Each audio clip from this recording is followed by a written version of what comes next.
He said, listen, he goes, you're a smart girl. You're not going to talk about this, are you? Now, bear in mind, I was imprisoned for lying. That's the first time I lied, was the day of my release. And I went, no.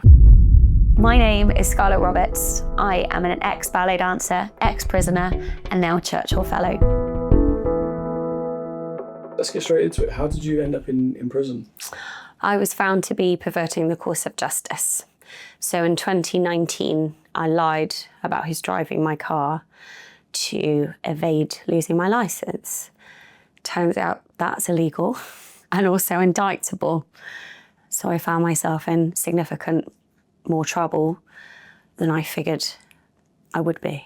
I was sentenced to 16 months imprisonment. What was that moment like when you found out you were going to jail? The courtroom situation is the bit that stays with you. The prison stuff is sort of, you know, you move on from it. Courtrooms are very strange places, I find. It's very theatrical. Nobody questions people wearing wigs and cloaks, you know? It's sort of everyone respects that that's normal. You're in a perspex box. It's like you've just been hatched in a lab and people are studying you. You're not allowed to speak. I found the whole experience quite strange. And as the judge started to sum up his sentence, it's quite long. There's a digital clock in the corner and I could see it counting. And I saw it was around 21 minutes that everyone had been speaking. And I realized at no point that I really understood or processed what was going on. And when I realized where his monologue was going, which is you're going to prison, I saw my mum, because I still had my phone on me. And I realized, because I hadn't made any preparations whatsoever about how I would go to prison and what that would look like, you know, so my life on the outside world, you know, handing over power of attorney to pay bills, you know, to keep my life going, what would happen to my dog, you know, all these things I just hadn't made any preparations for. So I shouted my mum. First of all, I text her my passcode to my phone, to her phone, and through my phone. And that was it. And then there's a door, nobody knows this, there's a door at the back of the sentencing box, which it's the same ornate wall as everything else, but it opens. And behind it is a very brightly lit, almost clinical space.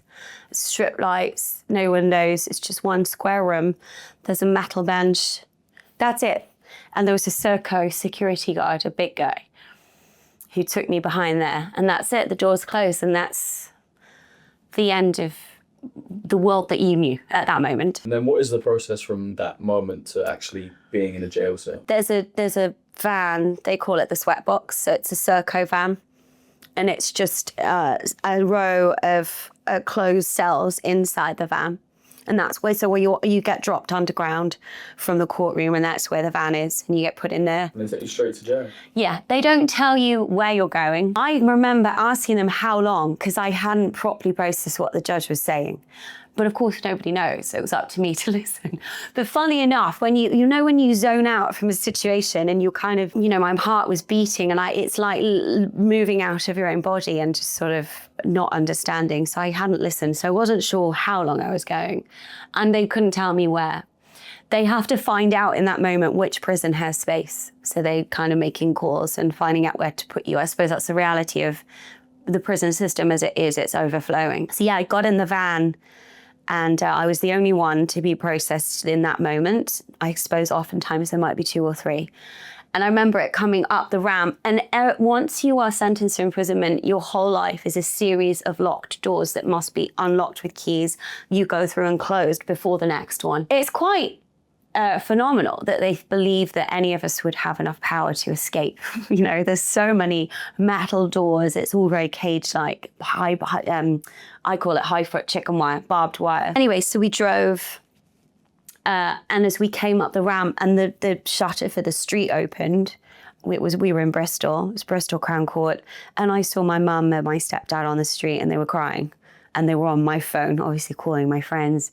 And then I realized the blacked out windows, so that I could see them, but they couldn't see me. And that was it, we got taken to jail. So I was checked into a cell and they closed the door, that's it. They closed this 6-inch thick metal door. The window is like 2 inches wide. So even your peripheral vision, if you wanted to look out, You can only see the corridor like that. You can't see, it narrows your whole world, even viscerally like that. Even your optics are reduced. Were you in there by yourself? Or? Initially. Every prisoner initially gets imprisoned alone. Highest suicide rate happens in those first 24 hours. Everyone has a huge suicide risk. The date is quite shocking, actually. So you're on your own. They check on you every 5 to 10 minutes. I say check on you. They open, check you're alive. Off you go. Then there's just more appointments, many appointments with people whose faces I can't remember and names I wouldn't know, because actually you can't know the names of the people working in prison. You have to call them, or you were told to call them sir or madam. Not being somebody who's works very well with authority, I just chose to call them all officer. Talk to me about that cell. What was that moment of being in there like? Was it barren?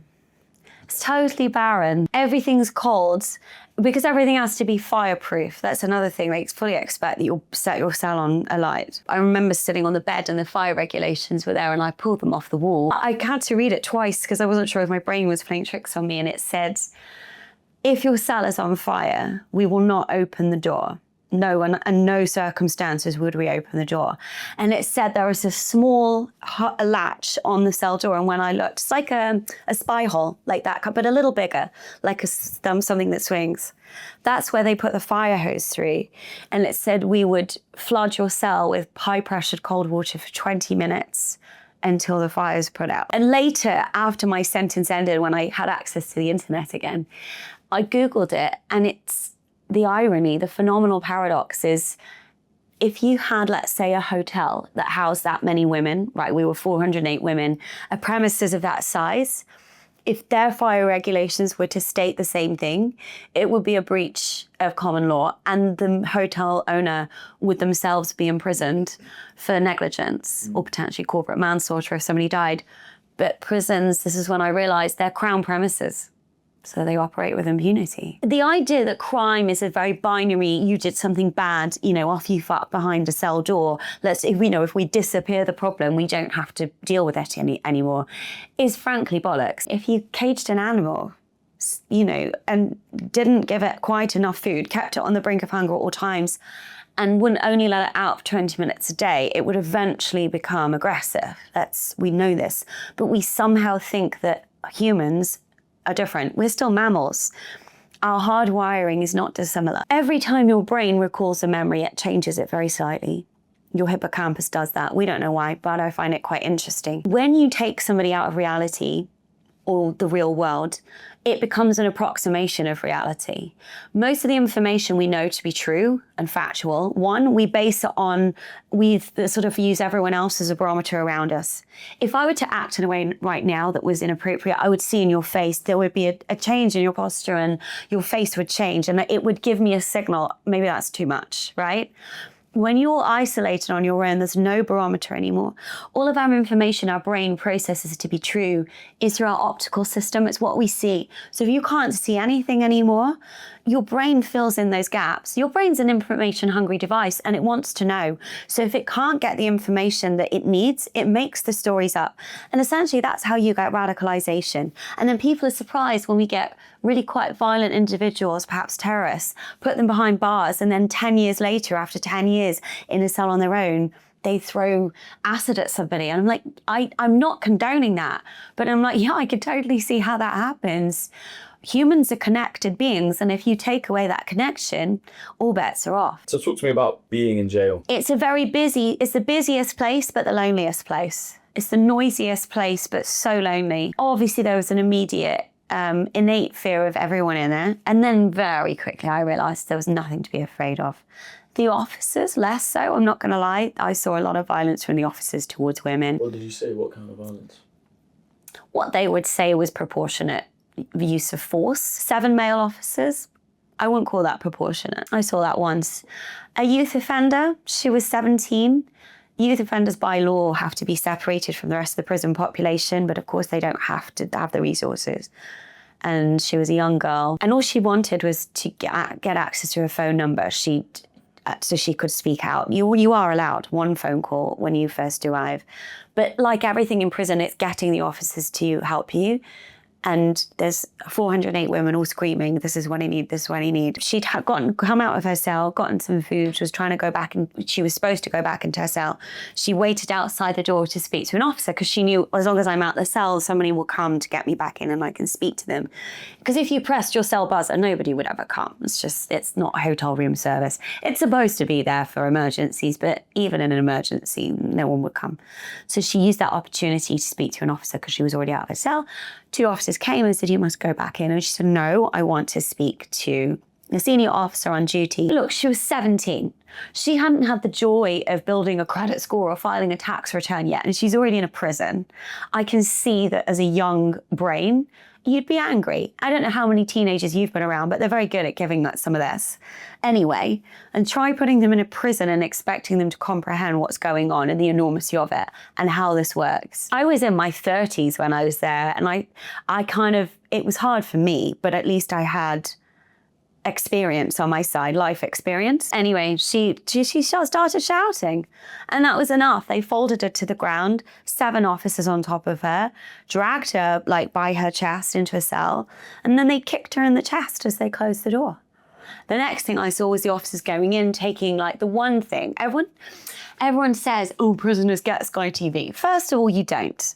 You get Freeview like everybody else, and it's a TV. There is nothing else to do. It's just it's a lot of noise. There's women screaming at night. There was one woman with dementia. She was in her 80s. I never saw her, but she had dementia. She would defecate all over her cell, and she pulled the toilet seat off the toilet and then would use it to bang against the door. That was all night long. You know, oftentimes you feel like am I in an asylum or a prison?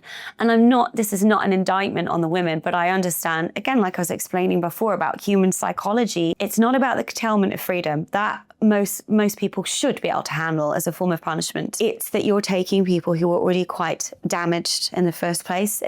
Prison is a storage facility for quite broken humans. Myself was the exception. I wasn't. I definitely done something which I probably knew I shouldn't, and I, suffered the consequences.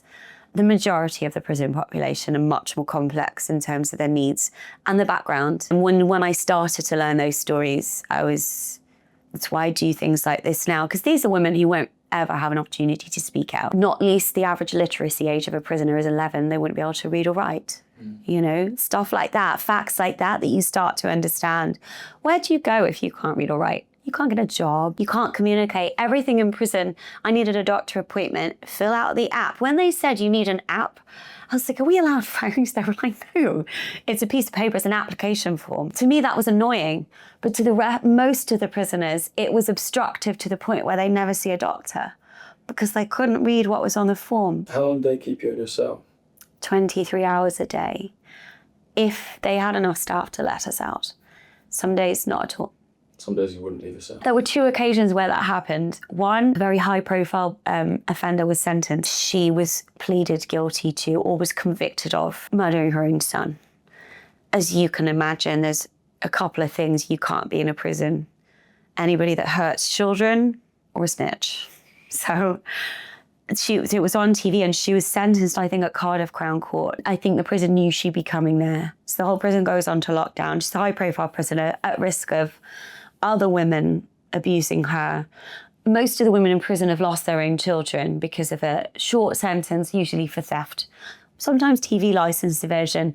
And I can understand that the women who've been separated from their children for a matter of 6 to 8 weeks, knowing they won't get them back for years when they come out, are angry when they see a woman who's come in for killing her own child. And then the other time I found out they don't open the doors is when they don't want you to be out, because I had started advocating for some of the other women who needed support. The other women who, when I started to speak to them and I felt comfortable enough to speak freely to the other women, it takes a while to build up trust because, like everyone, you go and you're like, I'm surrounded by criminals, and you're like, I am one. Okay, we're all here, we're all in the same boat. And they recognize, that I'm educated and maybe could help them. And I said, yeah, sure, I've got to give me something to do.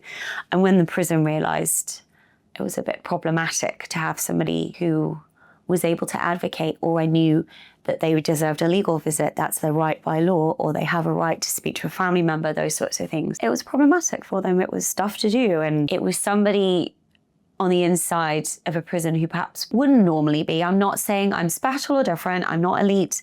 It's just a fact. I'm not the common denominator of your average prisoner. That's it. They're not normally people like me. The demographic is very different, and I felt a lot of compassion for these women. So I would advocate. I became problematic, and a couple of days would go by. They'd be like, "Oh, whoops, we forgot to open your door." But I knew if I started screaming and shouting, I became as invisible as everyone else.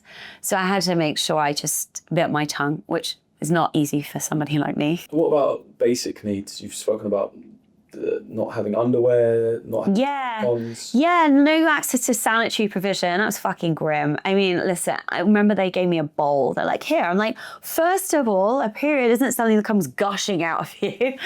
I'm not going to squat over a bowl for the next 4 days. It's so bizarre. They did find some sanitary pads that were sort of like the size of a mop. Like, that's great, lads, but because they're all men. I'm like, that's great, lads, but I haven't got any knickers to put them in. And they were like, what? I'm like, you don't even understand the mechanism of how this works, do you? Was there anything else that you saw that was crazy that I'm not aware of? People aren't. 2 women died in the last week. That was, I didn't see it with my own eyes, but, you know, heard screams, got a letter from the governor explaining what had happened. The first one they tried to cover up. We knew something had happened because, again, the prison went on lockdown and the phone lines were cut off. So I knew something was happening. So one girl, I think she was young and it was her first time in prison. She had severe autism and she was on the induction unit and she didn't understand what was going on. And she killed herself. The second one was 3 days later and she was an IPP prisoner. It's basically, it gives a judge the unilateral right to imprison somebody indefinitely with no end to their sentence. But it's not given to somebody who's committed a serious or violent crime like murder. It was used for, well, it was almost like 3 strikes and you're out. So if you'd been sentenced 3 times for the same thing, so usually drugs-related offences or theft, the 3rd time they would go, right, this is now an indefinite sentence, as if that's going to teach you a lesson or be a deterrent, you know. And where they abolished those sentences many years ago, but they didn't abolish them retrospectively. So there's about 1,000 people in prison still today, languishing there. This girl who killed herself, she was 14 years over tariff. So sentence was 18 months in theory for burglary, but it became indefinite through the IPP. And I think in year 14, she just thought, I'm never getting out. There's no way to get out. No minister of parliament has ever brought in legislation that applies it retrospectively, even though it's now illegal. So these people kill themselves at a much higher rate than anyone else. And that was one of the girls. So that was obviously the worst thing. But I was discharged later that week. And I think had I not been discharged later that week, my outcome would have been very different, knowing how the prison treated a death in custody. I heard one officer saying, I don't want to end up in coroner's court. So then how long were you in total? 4 months. 4 months. Mm-hmm. And when you find out you're getting out and that day comes, what is that feeling like? It was back an alien. My whole family were there. I was released at 10 in the morning. We went straight to the pub. There's a pub right next to the prison. And they don't allow recently released inmates out because obviously it could be a bit chaotic. But my family, because they're from opposite ends of the country, would stay in that pub. They had rooms. And so they got to know them as a family. And they said, we'll open for breakfast for you. So we went straight to the pub. So it was my friends and family. And it was very, very strange. Even after 4 months of not being out in public, I found it strange crossing a road. Couldn't look at my phone for a long time because I found it too overwhelming getting notifications. There were certain things that I'd realised that had happened in just 4 short months. My long distance vision had been impacted because if you only use your eyes like for this far away, I was reading books for most of 4 months. Your body realises it doesn't need this, so it starts to wind down. But it took me a while. I didn't drive my car for a bit. I went for long walks and, you know, open spaces to kind of retrain my long distance vision again. It's a strange thing. I can only imagine for those on longer sentences what a transition it is. As I wrote, well, what is now going to be a book. Well, you know, I diarised everything and while I was in prison. I think that's from around day 2. And I started to look around me and go, what the fuck is going on here? This is really sinister. So I just started diarising everything. It was my catharsis as well, because like I say, there was nothing else to do. And I remember when they were doing the discharge paperwork, it was a custodial manager, so somebody quite senior. And they sort of hold it over you like the sword of Damocles, because I could have served 8 months because it was a non-violent crime and I had a secure home to go home to. They released me on tag, you know, that sexy piece of ankle jewelry, for 4 months. So that's how I got out at 4 months. But it's at the discretion of the prison. So it's a very much, I need to play nice and no. So for the last couple of months there, I knew that's where I was going, and keep my mouth shut and my head down and make sure I got out. So when he was signing the paperwork, before he signed, he said, it wasn't as bad as you thought it was going to be, was it? And I went, no, it's fucking worse. It's awful. And he said, well, you know that we're doing the best we can with the resources we have. And I said, I've just witnessed 2 women die in custody. He said, listen, he goes, you're a smart girl. You're not going to talk about this, are you? Now, bear in mind, I was imprisoned for lying. That's the first time I lied, was the day of my release. And I went, no. So what was your plan when you got out? I wanted to hit the ground running and go back to work. I work for myself. So maintaining a business from inside a prison is not possible. Not least HMRC reserve a fun tax rate for people incarcerated who want to earn money, which is insane. So basically had to let everything fall away income-wise for 4 months. So I was lucky to have my family to live with. And I mean, they didn't give me a salary, but you know, I could live with them, and whilst I rebuilt my life. It was a strange time. I don't have a recollection of a lot of it because probably, like, as your brain does so well, it takes away the bits that it needs for survival. It's a good coping mechanism. It was just about rebuilding what my life would look like going forwards with this massive stain on my reputation. And so I spent a lot of time sort of hibernating in my mum's house, strategizing what that looked like. And in the end, it was to take ownership of it. The tabloids had utterly bastardized me before that, because here's a woman in a leotard who commits crimes, you know. So I was like, well, I can't get rid of a Daily Mail article. So I'll flood the internet with other things. So I decided I wanted to do something about the things I'd seen, realizing the systemic problems that lead to offending behavior. So I got some private funding. I worked with some young people. I'm an exercise physiologist, and I realized if I can rehabilitate people from here down, why can't we do it from here up? We know exercise is good. Why aren't we using it more prescriptively? If you came to me with a knee injury, I wouldn't tell you to go for a run, even though running is good for you. So if you have a mental illness or an issue that your brain is trying to overcome and heal from, why aren't we using exercise in a more targeted way? And that was my kind of spark in my brain. Did a small cohort study with a group of adolescents, got great outcomes. And then I applied to be a Churchill Fellow, and I was awarded a Churchill Fellowship in 2024, so 2 years after my release. So I went from prisoner to Churchill Fellow in 2 years. It's a foundation that funds anyone with an idea. They have their own categories each year that they want to fulfill. So mine was physical activity and well-being.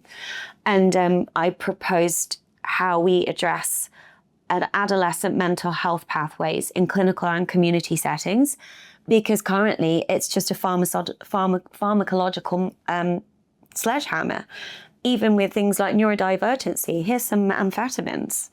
And I'm like, there's got to be a better way. I know, because I did it in prison. My brain went down the plug hole, and I knew I was going to be very, very maladjusted afterward. I've just published my report recently, which will hopefully reach the right people in the right places, in clinical and community settings, anywhere where adolescents are.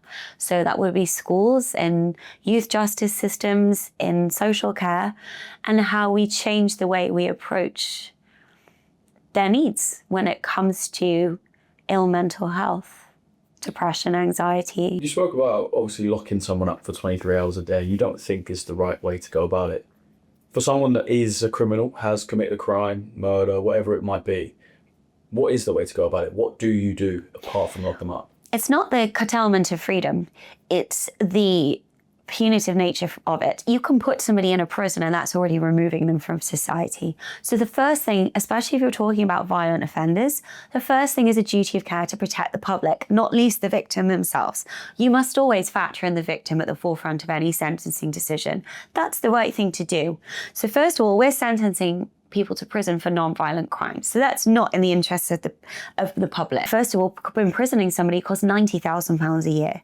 So it's in public interest to only sentence people who are a danger to themselves and society. Also, community sentences are far more effective in terms of reducing recidivism. For the violent offenders, it's not about not punishing them. I agree that even myself, there has to be a level of punishment, of course. But it's about how you address that. Even murderers, even life sentences have an end date with parole. Very few life sentences mean life. So if you are going to have that person as your next door neighbor in 25 years' time, would you like them to come out having learned a lesson and having somebody... Prison should be like a scaffolding is to a building. It's a temporary structure. We're going to support you minimally, but enough you can get education. You could learn some meaningful trade.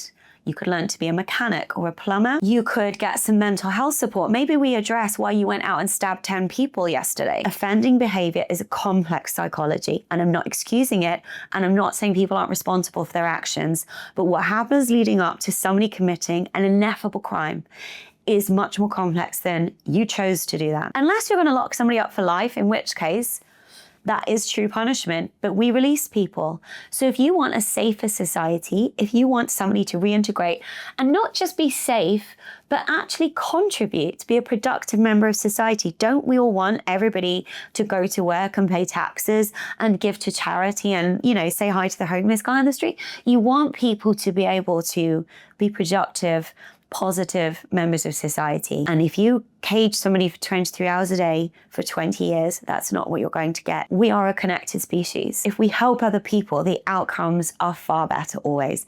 And I recognize it's hard to have compassion for somebody who's committed a crime. But I would ask anybody watching this, have you never fucked up? Because I sure as hell have. It's just a case of perhaps you haven't been caught. And I think if we were all really honest with ourselves, we've all made mistakes.